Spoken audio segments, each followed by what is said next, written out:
Good morning. So this is a very impromptu kind of video like mine usually are. But let's just look at this. There we go, a cardioid. What we're going to be talking about is the 720 degrees of the universe thing. And then we're going to pull it back to Gödel's drawing about his world line idea and how close he was, and if he had just been maybe a little bit more rigorous about orientations, then he might have even stumbled across the 720 degree thing. So here we go. There's a cardioid, so oops, but we'll leave it like that. So that's one orbit. This could be a circle, and we've like booched the to create a cardioid because the cardioid is a perfect form in that this displays, if we created a circle, this radius all around this,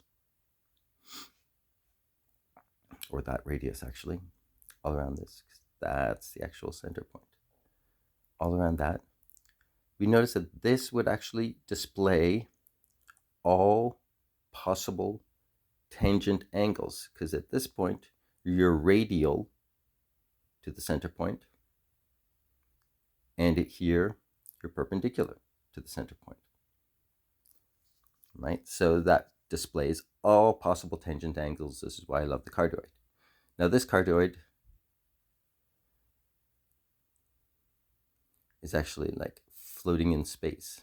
What I'm going to do is I'm going to take this cardioid, and what we don't realize is that cardioids are actually, every cardioid is sort of a double cardioid. It really wants to be a double cardioid, like that.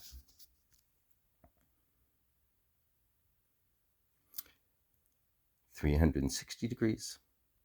And then see, it's not going to,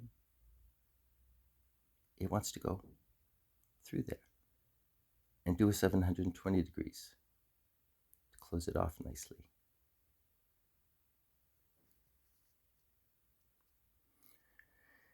So yeah, and if you look at Gödel's diagram for his world line, it's basically like a fudge of this to make it all work in a single rotation.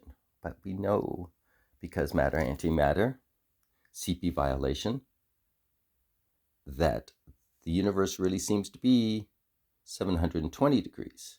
We get 360 degrees. The antimatter universe that we're not experiencing because we're on the wrong side of time, which is an exact duplicate of us, only every vector inverted. It's not moving forwards in time, backwards in time. Since time is compactified, what it's doing is it's rotating.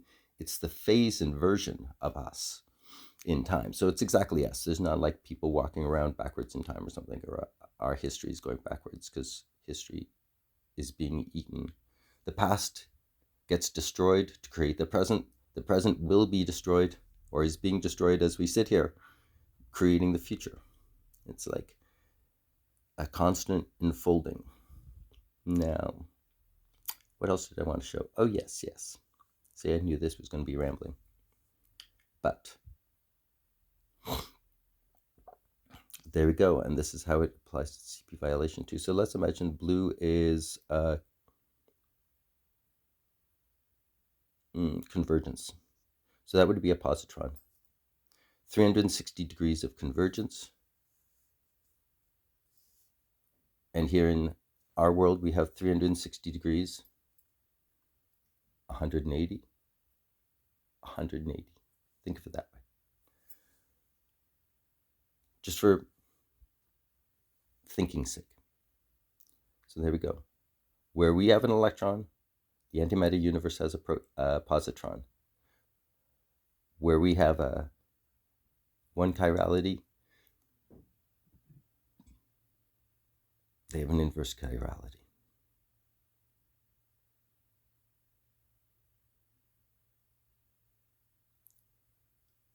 And so this is how the universe is perfectly balanced, because we're just a membrane. And the pressure differential is that, an electron is expanding and a proton is the contraction. This is a source, this is the sink. Because it all has to balance out to zero in the end.